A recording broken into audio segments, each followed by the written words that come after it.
كتب عليكم القتال وهو كره لكم وعسى أن تكرهوا شيئا وهو خير لكم وعسى أن تحبوا شيئا وهو شر لكم والله يعلم وأنتم لا تعلمون يسألونك عن الشهر الحرام قتال فيه قل قتال فيه كبير وصد عن سبيل الله وكفر به والمسجد الحرام وإخراج أهله منه أكبر عند الله والفتنة أكبر من القتل ولا يزالون يقاتلونكم حتى يردوكم عن دينكم إن استطاعوا ومن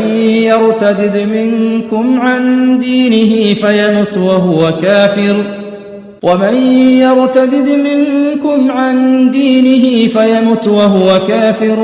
فأولئك حبطت أعمالهم في الدنيا والآخرة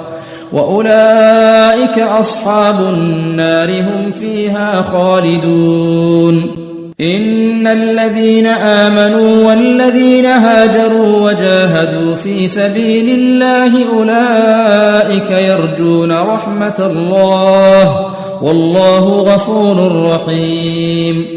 يسألونك عن الخمر والميسر قل فيهما إثم كبير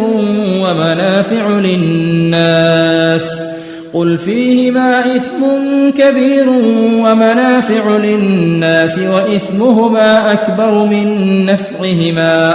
ويسألونك ماذا ينفقون قل العفو كذلك يبين الله لكم الآيات لعلكم تتفكرون في الدنيا والآخرة ويسألونك عن اليتامى قل إصلاح لهم خير وإن تخالطوهم فإخوانكم والله يعلم المفسد من المصلح